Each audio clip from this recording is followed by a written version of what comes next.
First place.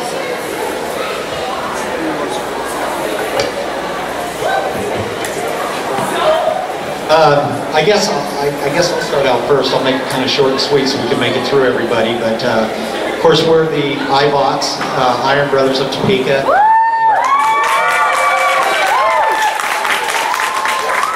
Thank you guys very much. Thank you. We actually started out doing a Halloween project.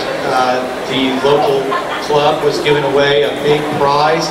We decided to throw something together, and we got hooked from there. We started doing some Star Wars. We do some Jack Sparrow, Pirates of the Caribbean, and then after that we decided we wanted to try something different, and we moved away from the accuracy of doing movie accurate costumes and started doing something that came from our own minds, and that's where the Iron Man came from. Is we liked the character, but we wanted to make him different, and it kind of blew up from there, and here we are coming around to see all your beautiful faces. Well, I am Arizona Power Girl. My name is Kara Nicole, and I started out doing charity work with a local Justice League in Arizona, and we did Toys for Tots, and we did, firehouse things, or we collected stuff and took pictures with kids, and it just blew up. I mean, as you can see with the Iron Brothers, what cosplay can do. I started a program called Superhero Storytime. We had more superheroes than kids, and superheroes were there reading comics to kids, and it was like a one-on-one opportunity, and it just kept going and going and going and going, and I still work with my local charity groups at any event I can. Hi, I'm Danny Kelly. We're from Atlanta. How I got into costuming, I loved Superman from the time I was 4 or 5 years, as long as I can remember, reading the comics and watching cartoons. So when I got a little bit older, I saw Superman in the comics bigger than life, all the muscles and stuff like that. So when I got, in teenage years, I said, well, I want to start working out. So I went to working out and finally ended up competing in bodybuilding for 9 years. Won Mr. Georgia twice, but I still continue bodybuilding to this day. But one day, 14 years ago, I was reading an Atlanta newspaper and I heard about a town called Metropolis, Illinois, where they had a Superman celebration and they had a Superman museum. And I said, oh my God, I gotta go there. Are you kidding me? I had no idea that Metropolis exists. And I got to doing a little research and found out that they actually, people actually dressed up and went up there. So I got online, found out how to make a crude Superman costume. Took it up there, put it on, people started taking pictures of me. I was hooked after that. I said, oh my God, I love this, So that was my very first costume, and after that just kept on making costumes and getting costumes made, and evolved to where I have 28 different Superman costumes now, and one for every version of Superman. Every time they come out with a new one, I'm sure when they do one, and they'll change it into Superman, Batman, and I'll have to have a new costume. So yeah, and I've been lucky enough to, we have both been lucky enough to have been drawn by artists and had our faces put on comic books, covers, characters made up by, different artists for, that involve Heather. But that's how I kind of got into it 14 years ago, and I'll let you tell her story. Hi, I'm Heather Kelly. To be honest with you, I didn't really know a lot about comic books, comic characters. Of course, everybody knows about Superman, and we'd seen the Batman movies and things like that. And I worked out, and his brother-in-law said, "You've got a perfect man for you." And so we decided our first date would be a gym date because I worked out. So we worked out together, and then I went up to his house and I watched the Superman movie, the first one. And okay, and then over time, he introduced me to a little bit, and he took me to Metropolis, and I was like, wow. you know, and it was just fantastic. And I've been going for 9 years, if you count that first year. But there's a place called Dragon Con, I'm sure you've heard. And I said, I bet you would like Dragon Con. And so, you know, we went to Dragon Con, and he had never heard of it. And I mean, you would have thought I felt fed him a drug of some sort. And he just was totally hooked. We've never missed it since. We go all around the country, and sometimes we're the guests, and sometimes we're guests to them. And we do charity events for Heroes Alliance, and you find that in all different states. There should be a Heroes Alliance that's set up if you want to participate in that. And us, along with George Perez, created Heroes Initiative, which we raise money for the comic artists, and we do that. We have been so lucky to meet so many people like you, all of you, to befriend the photographers, the actors, the artists, the writers, and I don't think we've ever met someone that we didn't, consider a friend when we left. I'm also very lucky as far as George Perez has taken us both under his wing, and as a gift, he, in the new reboots of the 52, the first 7 issues, I am in it as Heather Kelly. He created a character. I got to be Superman's love interest. But then I froze Metropolis, so...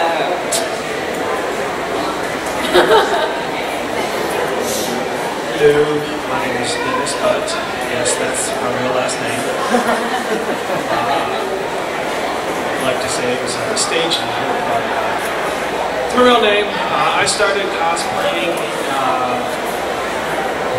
I really didn't even know it was cosplaying at the time. I had started a long time ago when I was in high school, just making costumes. Nights and chumming, doing Monty Python dress-up skits, things like that with my friends and stuff. And then after high school, I met my wife, and I was doing a lot of Renaissance stuff then, and her dad got me into living history, and with him, he showed me a lot of another side of it, doing Lewis and Clark era type stuff, which is all, it's all period accurate type stuff, and then we even did a lot of Civil War stuff, and then he thought I betrayed him when I bought my first Star Wars costume. And I started doing stuff like that, and things just escalated quickly. And I'm here today, and I've been doing Predator now for a few years, and I love it. I love sweating. A lot. I'm sure you've seen my trails around. But yeah, I've been doing things like that ever since then.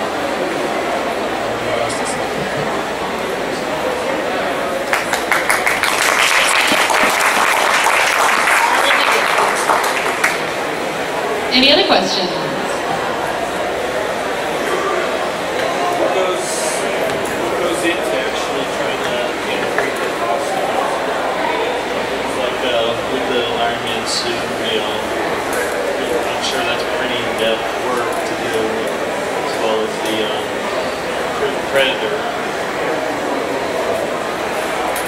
Well, I'm going to let my brother Mike talk about that, but I wanted to make sure, are there any little kids in the crowd before we begin talking? There's one over here. He raised his hand. Well, let's hope that's not slang with me.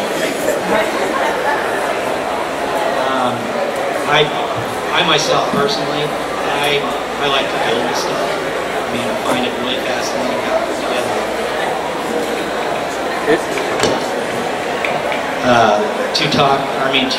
To build the stuff, I like to stuff together.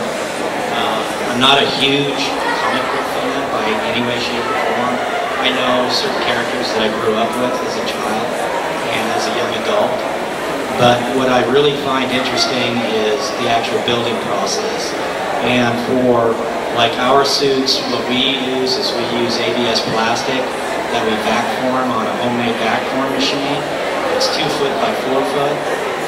We build all of our forms out of either styrofoam or press board, particle board, fill it in with styrofoam, cover it with Bondo or whatever other material you can, create a hard surface and then absorb the heat.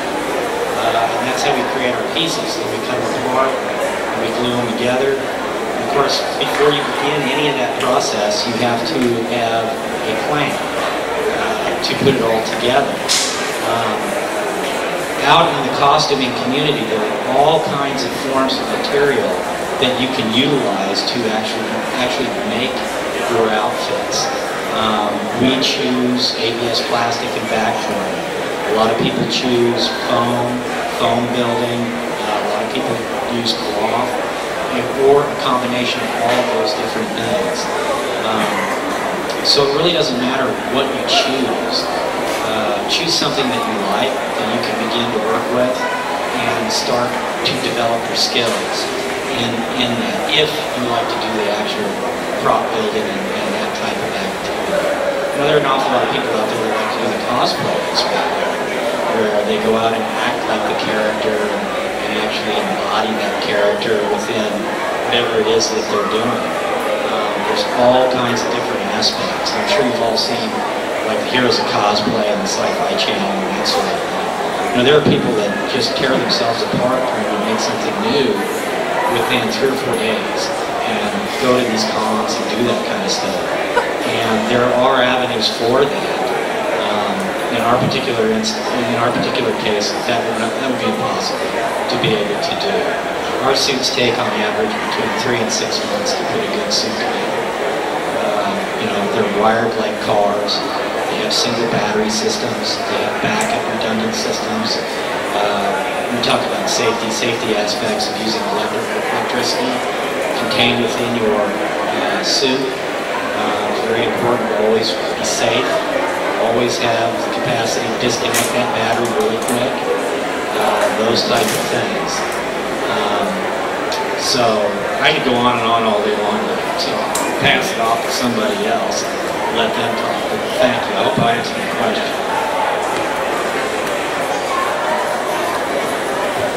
This is for the same machine. You got it, sweetie. You betcha. How did you make the music? Like, what is it? Like an iPhone, something? Let's see. Well, basically I have 6 speakers that I carry around. We chose the line Kicker. And we had plans for some other technology to go into it, but it's run off of a simple MP3 player. So that's basically it. We pump. Right now, we currently have 300 watts of power going to those 6 speakers with the capacity to put in 600 watts of power to those speakers. At some point, we will build in those wattages into our systems, but it would be absolutely so loud in here from that, it would be crazy. So, but we're gonna add it. Yes. Why not? Anyone else? I had a question about, as far as you guys that wear helmets, how hard of a time do you have hearing and seeing what's going on around you when wearing those suits?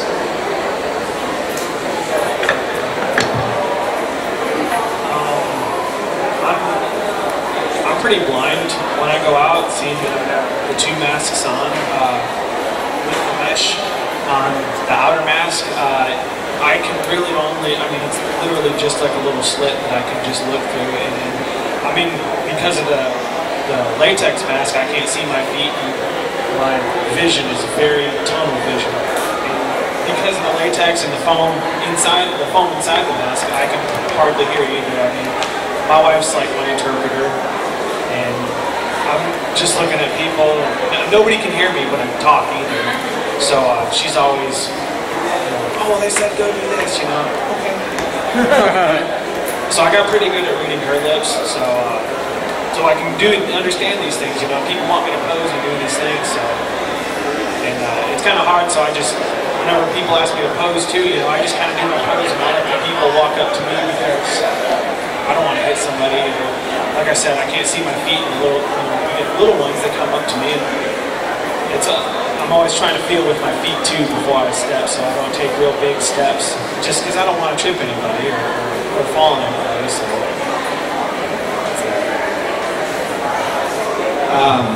As far as these Iron Man helmets go, when you're trying to match a practical effect, like when you look at the movie, obviously the helmet has got a thick lens in there. And we experimented with a lot of different things as far as trying to match that effect through a practical effect. And we tried the thick lenses behind the eyes, and we found out very quickly that your vision, your eyesight is very important. I've installed cameras in the helmets so that I wanted to be able to project to the people that watch the video what we actually saw, so you could get a kind of an idea of what it actually looked like. And I put that in one of our costumes, which was an Ironmonger costume that stands 8'3" tall. And so what we ended up doing, which, probably give away a trade secret here, but really all it is they're copper panels, perforated panels, and they're painted white with a reflective surface dusted on the outside. And what that does is when you take a picture of it, that reflective surface actually reflects the light back, and it makes it look like it's actually lighted up. And we have a very small row of LEDs below the eye itself, so that we're able to go into, say, a nightclub at night and actually be able to see. Because when you've got that light right up underneath your eyeballs, you literally cannot see it in the dark. It just totally blinds you. So if you're going to do a helmet, vision is something you really want to pay attention to, and try to work that out as best as possible. I actually have a question for you. I'm very curious as to, and probably everyone else out here, as to where did you learn all of this? Are you engineers? Did you go to school for this? I mean, it is amazing the details that you have done, the wiring that you're talking about, and to keep yourself from being electrocuted, brain damage. This can't be trial and error. Well, it's kind of funny because I chose the character Iron Man because I grew up with him as a child, and it was always one of my lifelong fantasies as a kid to be able to have an Iron Man suit. And when we started doing this stuff, and I saw this capacity to be able to say, wow, I might actually be able to put together a real Iron Man suit. Myself personally, a lot of people say I kind of mimic the character of Tony Stark in a lot of ways. This is how I dress and look all the time. Okay, and I am a mechanic by trade, and I've made a lot of stuff. I do a lot of different things. Of course, I'm not rich, but I'm trying to be a better philanthropist. But, so that's kind of how it goes. Is we all have our specific skills. Mine is the mechanical aspect. Sounds like Stark Tech. I've got something to say. I mean, how many people out here is their first time in costume? First time doing a convention in costume? I've had people ask me before at conventions because it was their first time, young teenagers or something, and they would say, how do I get more popular in this, or how do I, even just start out in cosplay and stuff? And I say, well, first you have to pick a character that you like, and I always tell people, it doesn't matter what size, what shape, what color you are, what gender you are. If you want to do if a girl want to do a Batman, you know, that's fine. And I found out, and I've seen some kids, you know, in other panels I've done, and they would come up and say, you know, it was their first time, and I said, well, how did you feel, you know, when you came out in costume? And they said, well, you know, I was nervous at first. I didn't know, you know, how I was going to get reacted. But when I got here, people were taking pictures, and they loved it. And I found that every convention that I go to, the people that are there are the greatest people I've ever seen. I mean, if everybody was like con people, I mean, I think the world would be a better place, because everybody is nice, and nobody gets ridiculed, and you know, people don't come up and say, you know, you shouldn't do that character or something. You know, it doesn't matter if you get a costume from Party City or you spend thousands of dollars on a costume. You know, you should be able to do that and have fun and become that character for a day. You know, I've seen, you know, the most expensive costumes, and then I've seen, you know, like I said, the ones you could get at Party City or something. But you should always be able and feel good and be able to, you know, do those costumes. And when you go to the conventions, you know, you'll get that warm breathing. You'll have those people come up and take pictures of you, and it's addictive. You know, people take pictures of you, and it feels good, you know, and you get to be those characters and embody those characters. And you know, when we have conventions, they're usually 3 days, and I hate going back to the real world. You know, people don't understand that I work with, and I'm sure other people like that. You know, they think you're crazy. You're going to dress up, you know, and stuff. Well, you spend thousands of dollars on golf clubs, and I spend hundreds of dollars on a costume. You know, so you know, it's just in what you like, and nobody should be. You know, should always just feel good about what you do, and if you want to do that costume, do it. And whether you put, you know, just a little effort into it, or you put, you know, everything you got into it, you know, just embody that character, pick that character out that you like, and become that character for those 2 or 3 days, you know, that you're at the convention, and just have fun.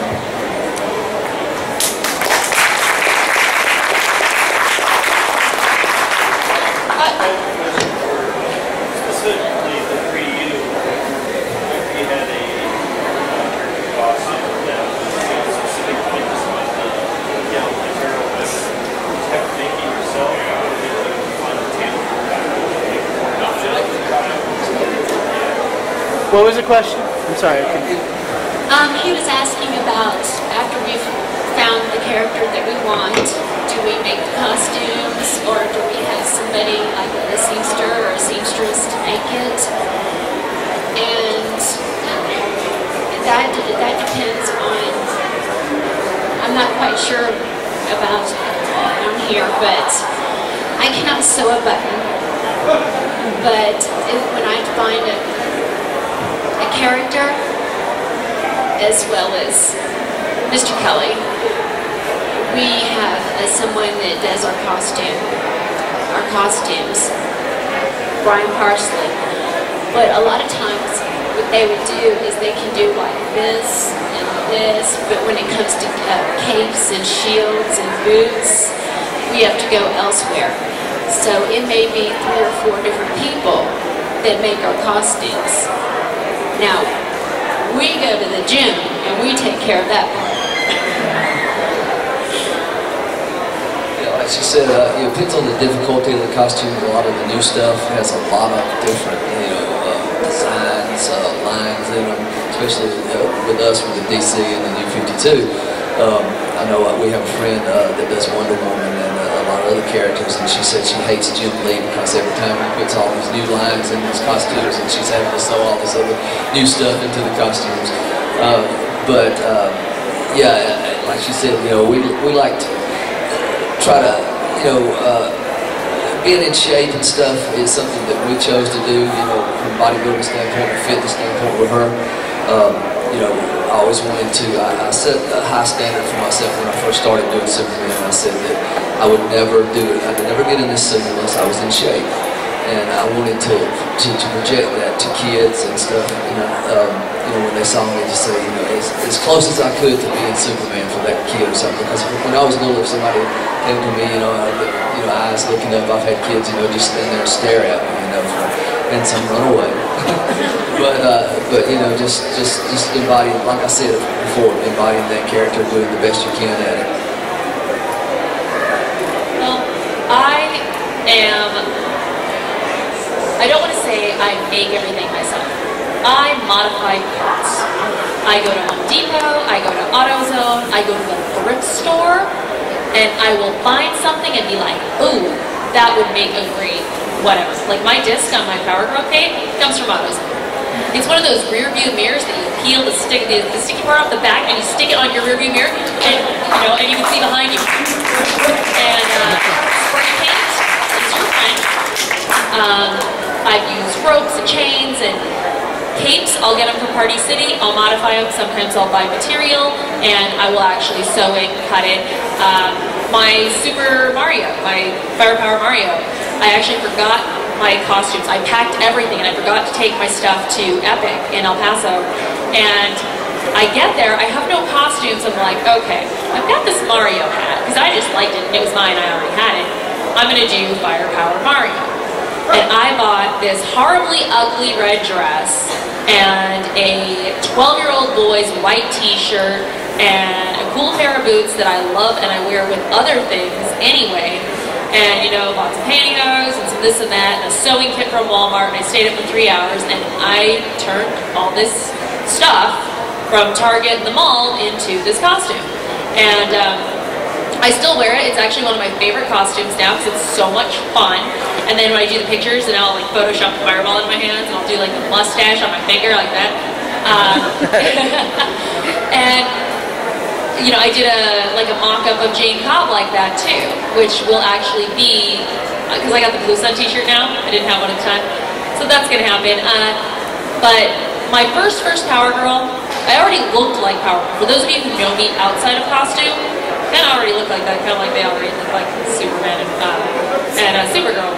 So it just kind of happened that way, and I started off with a leotard from a dance store. Cut the hole, because that's something you really can't buy off the rack because it's personalized to your own body. Came from Party City, some different parts, made a belt, and my first disc and belt were cardboard. They were like cardboard boxes that had been modified, painted, Mod Podged, and it just developed into more and more, and I have, just like they do, tons of Power Girl costumes because they wear out, they change. So that's what I do. I do make some things from scratch, like my Lust fabric store, and it was all built from scratch. I personally like boots. A lot of people do boot covers over shoes. I just don't like that because, I feel like they're going to fall, so I might in the future use them a little bit, but I really like boots. So that's what I do. I modify things. I love spray paint. Steampunk is really fun for that kind of thing. Get yourself some spray paint, get yourself some cogs, some this and that, put it in the garage. A water gun, a nerve gun, some spray paint, some hot glue, and just whatever junk you can find for your garage to make some awesome things. So I'm sure that, I don't think anyone up here actually uses Warbla, but how many of you have heard the term? Because there's a lot of questions. Okay. Real quickie on Warbla. I don't use it because I live in Arizona. And if you walk outside with it, it's going to go, eh. So for me, no good. It's expensive. I recommend starting out with craft foam, but Warbla is $85 a sheet. You can melt it down with a heat gun to shape it. You can melt it down into clay, pretty much, and mold it to whatever form you wish. And you can seal it with resin, Bondo, anything you want, paint, and a lot of people swear by it. Like I said, you can get it online. I don't use it because it's just not worth it. My friend who does Star Sapphire Wonder Woman just did Vegas Comic-Con, opened up all her stuff. She's from Arizona. She made her armor out of Warbla, and she can't wear that costume today because her armor is destroyed. So if you live in a very, very hot climate, no one. But otherwise, that's kind of what it is, and you can look further into it. But yeah, these guys, I think, are the huge costume makers. But for us, and you heard theirs, that's kind of mine. Kind of like what she was saying, it's weird how your mind works when you're costuming and doing costumes. You get into Everything is a costume. Yeah, like I was saying, I'll go into like Home Depot or something, see something that goes on a toilet or something, and you say, okay, that would look good as a rocket or something, When you're always at the grocery store, you're looking at things, and everything looks like it could be something, a bottle opener or something could be something on a costume. What I love is that when we walk around outside, we go, God, this is great, kid. of the best things when we look at each other like, oh, God. I mean, he talked about all the different Supermans that he does. Well, I do different characters. Yesterday I was Supergirl. We do the trialing, that's one of the things we do. But I do probably about 12 different characters, if not more. But I have probably over 30 costumes. And I mean, actually I don't know how many characters I do. I just keep doing them more and more. Every time I turn around, somebody says, well, what do you think of that?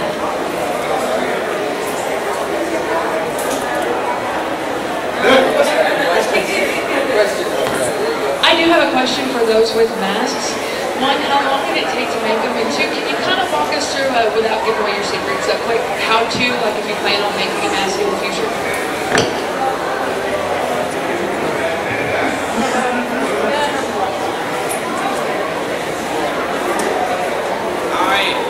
I didn't actually make this mask. I did paint it. I bought it from a friend of mine. The gentleman that was with me yesterday, he actually does really excellent work. He sculpted this whole thing, and then he made a stone mold, which you can use either Hydrocal or Ultracal 30, and it's like a harder plaster. You can't really see it, but it's a two-part mold, and the mold comes up along the line right here, all the way, and we did the top half, and then we flipped it over, and we did the bottom half. And in between layers of the plaster, you put burlap over it, and that strengthens it. I mean, I'm sure everybody's seen Face Off, and kind of gets a little bit of an idea of how the masks that they make on for their costumes are made. There's other ways you can do it. It just really depends on what kind of clay you use. I've been working a lot with oil-based clay, and with that you can actually just use regular off-the-shelf fiberglass resin and do the same thing with oil-based clay. But with water-based clay, you're going to have to use a plaster mold. There's tons. I can't tell you how many hours I spend daily looking at forums on just how to make things. That's how I made this one. This one was made. There's a lot of different resources out there on the internet that are available. There's a real popular resource called Pepakura that you can download patterns, paper patterns, and you cut them out, and you can put them together, and then you go through the process of, you can fiberglass them, you can do a lot of different things like that. You can take these patterns, you can convert them into a kind of a softer pattern, you can cut them out of foam, you can hot glue them together or super glue them together or whatever to get the shape, the general shape that you need. A lot of these different forms you have to resize in order to get what you want. On our particular helmets, on these things, what we do is everything we do is out of clay. Sculpted out of clay, use what resources we can. We heard these guys talk about, you go into wherever, Walmart or Home Depot or whatever it is, and you see something and you're like, wow, that would work really good. This is actually a peanut butter jar lid that we back pulled on the machine and then cut out the slot, and those are our ear caps. And then of course when you do stuff with clay, it's like what Dennis was talking about, there's a process to it. And if you go down the line of using silicone to silicone your clay in, and then you put a mother mold on it, and it's a technique, and you have to, and it's expensive, but you can render some decent results. And if you use a silicone mold, you can make several different helmets. You can make multiple different helmets. We're in the process right now of making new Iron Man helmets and some other helmets and some things like that to do that. I like to sculpt the stuff because I don't know, it's just because I like to do that. I mean, if you look at this helmet, you can see that it is not perfect by far. This was one of the first ones we did. You just have to get in there and get your hands dirty if you want to start putting something together. So, hope that answered your question. This is all one piece. The face does come up, okay, which is kind of a little bit of a trick in it. A lot of guys you see nowadays are starting to motorize these face plates and things, and that takes some servo mechanisms inside here. You can use servos and things like that. Now, a bit of advice to everybody out there: if you're entertaining the idea of using electrical circuits, servos, circuit boards, okay, remember, you're going to be in these suits. You're going to be sweating. That sweat has got salts that get on those circuit boards and start to erode them. If you're going to use a servo, make sure it's a waterproof servo. If you can use plastic mechanisms as your actuators, you know, if you've got a buddy or somebody that's got access to a 3D printer, you can print up some nice mechanisms to fit in there. That's great. Aluminum works good. All of those different types of materials. But I cannot stress enough, when you got electrical products in your stuff, make sure you're protected. One last thing on the helmets too. No matter what, you always want to open these things up after you've worn them and air them out. I can't tell you how many times I see people who have helmets and they put them in a box and they leave them there. It is very hazardous to your health. Okay? Air them out. Be good to yourself and air them out. And everybody else too. Okay, so I have a bit of advice for helmets, and this sounds absolutely silly, but you're all gonna go, okay, so it does. You do need to air them out, but what you can do is take like a panty liner or a maxi pad. They have the sticky back, you know, you peel off the paper, and you stick it up in there. Because when you wear it, you're gonna sweat. So now it's gonna absorb all that sweat, salt, and gunk. You take off the helmet, you peel it off, you throw it out, and you replace it. That way you don't have, because I know some helmets that are like, ugh. So this will prevent that from happening. Just a...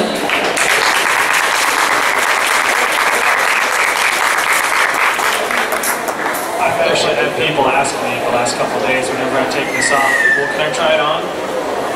You don't want to.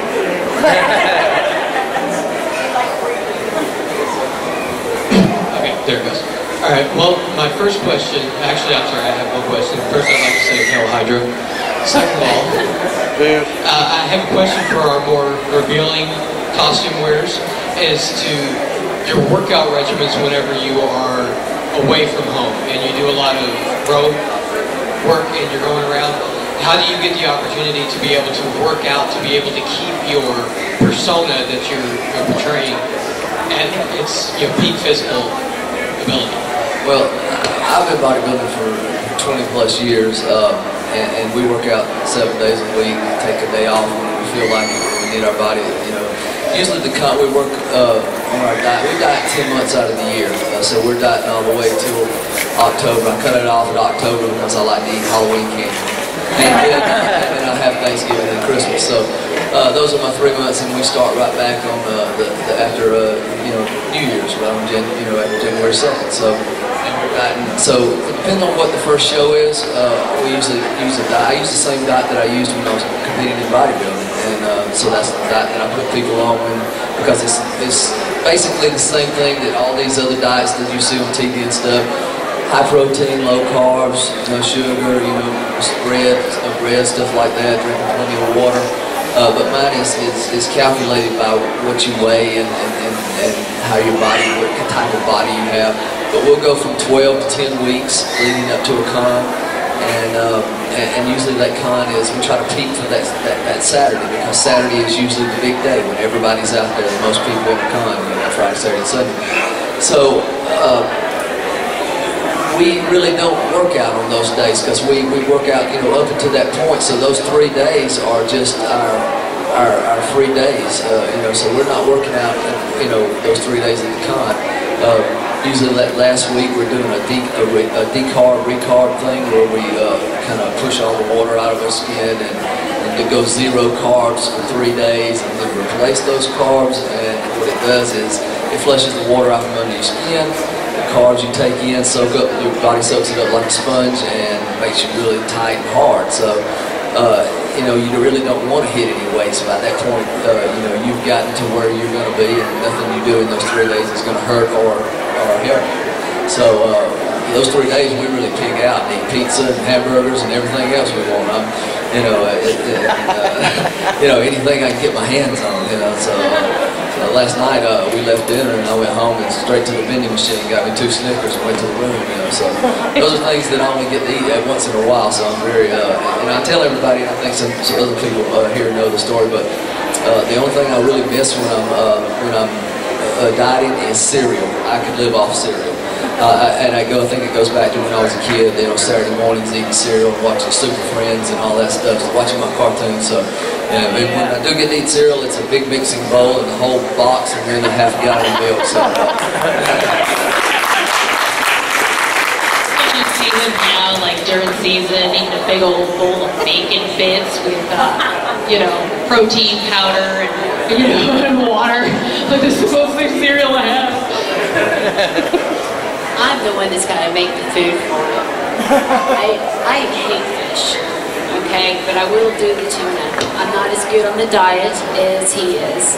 His self-control is unbelievable.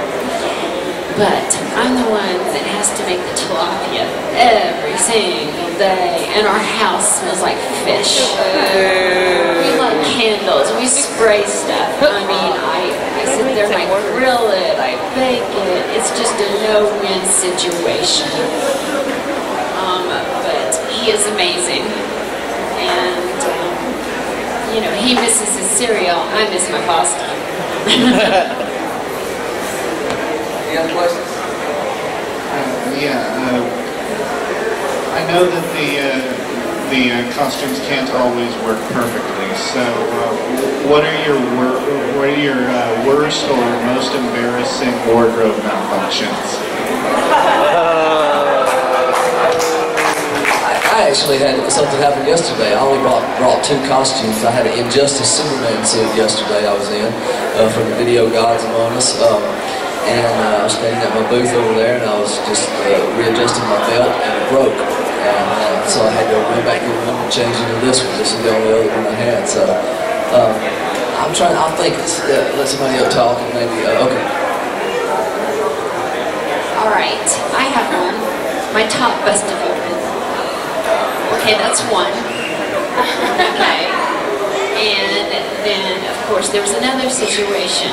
It was a starfire, and the way the top was and everything, and it's still like anytime I would bend over, it's moving around, but you know, it busted right out of my top, and then it was, there's always someone there to take a photo, always. This is funny too. She was, yeah, I gotta tell you about. I went to a Dragon Con a few years ago, and she did Corrupt Supergirl from Apocalypse, and she was in amazing shape. And she put the costume on, and I said, "Oh my God, I love that." And we had shoes there, and the shoes were a little bit too small, and she couldn't get them on. And people saw pictures and thought that I was trying to help, you know, just being a gentleman helping her on the shoes. But I'm like, I'm trying to squeeze these shoes on her feet, and I was shoving them.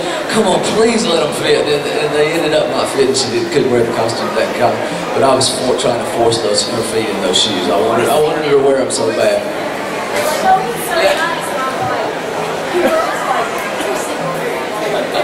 But I just didn't get them. As far as mine, I'm sure many of you already know exactly what it is. They've even named it. They call it a Kara Nicole moment. And that's when your nipple starts to come out of whatever. It just. I wonder why people say anything. Women, I understand, but you think that men, they'd be like, I ain't saying nothing, shut up.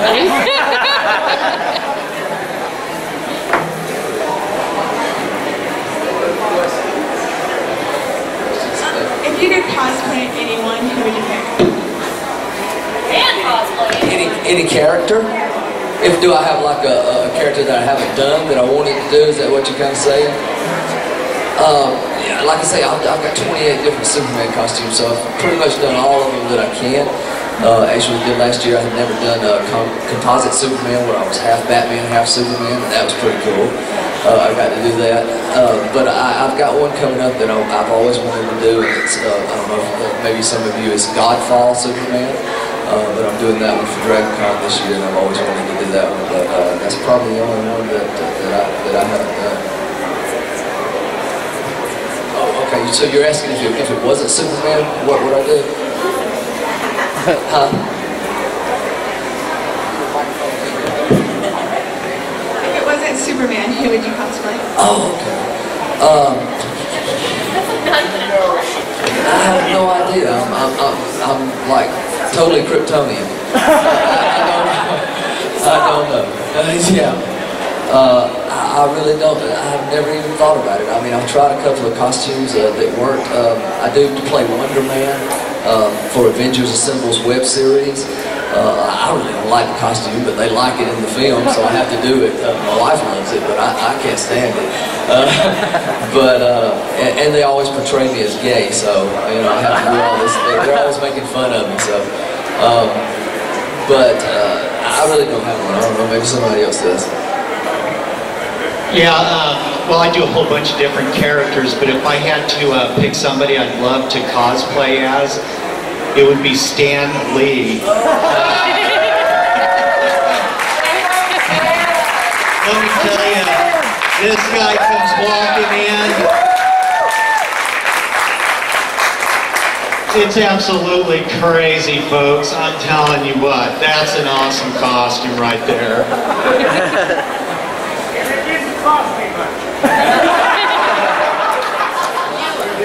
I know Stanley, and I promise you, you do it perfect. It's like you never get out of it. The way he sits, the way he holds his hands, everything. It is amazing.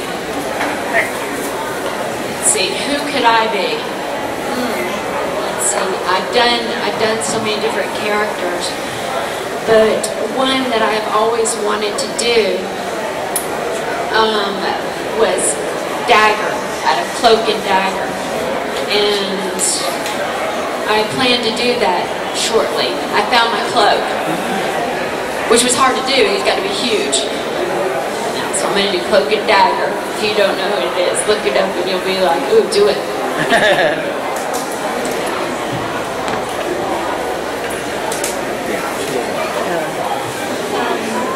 Like for you guys that have helmets, have you ever had a problem with the eyes fogging up and not being able to see because you fog the eyes and stuff? Yeah, when you've got helmets on, you got to get some ventilation in your helmet in order to keep it from fogging up. If you use hard lenses, acrylic lenses or something like that, they're going to fog up on you.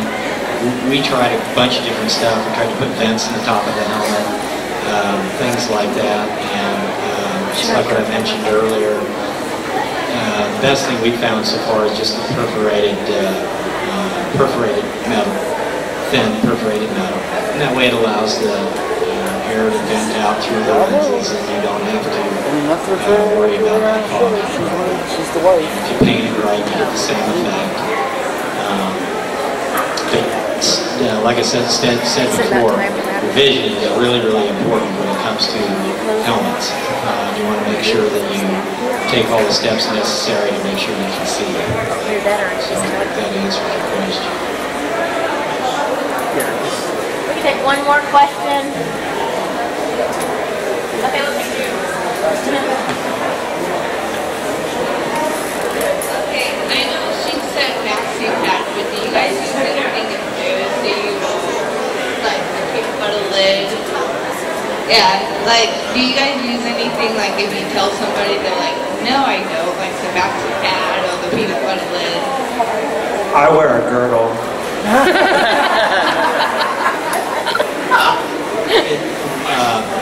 You know, there's a lot of different stuff you can use when you're just sweating profusely,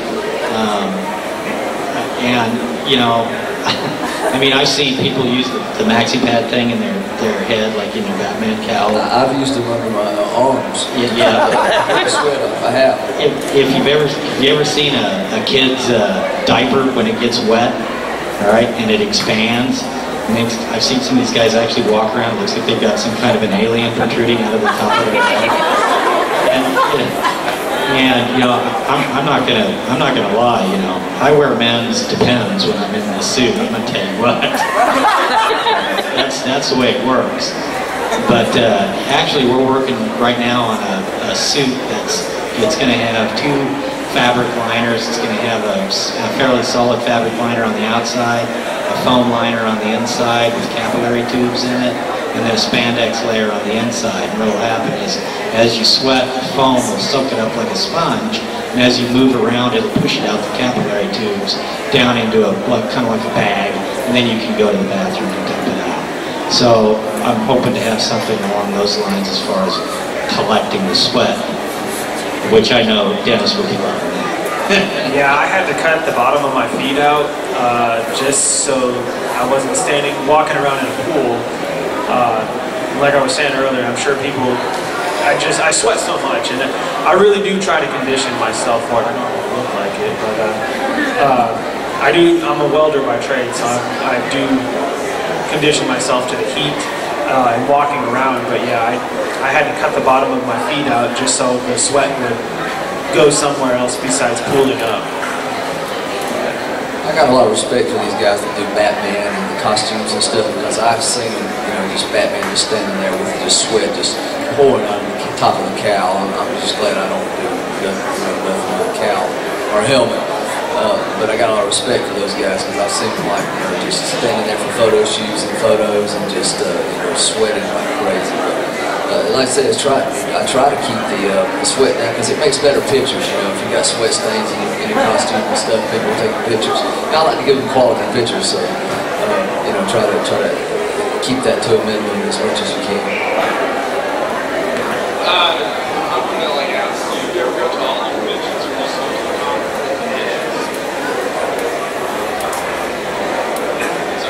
Can you hear me now? Yeah. Okay, do you go to the comic book conventions, or do you just go to all the conventions? Like, you're asking, do we go to other conventions besides comic conventions? Yeah. You mean like, you know, Star Trek or Star Wars or things like that? Anime, yeah. I personally, I don't dislike, hate anime. I just don't get into it. I don't know anything about anime. As far as Star Trek and stuff and Star Wars, I would go as a fan, because I'm a geek. I love all that kind of stuff. I don't have any of those costumes, but I would actually go for to be a fan. Other than that, you know, just the comic conventions and stuff like that.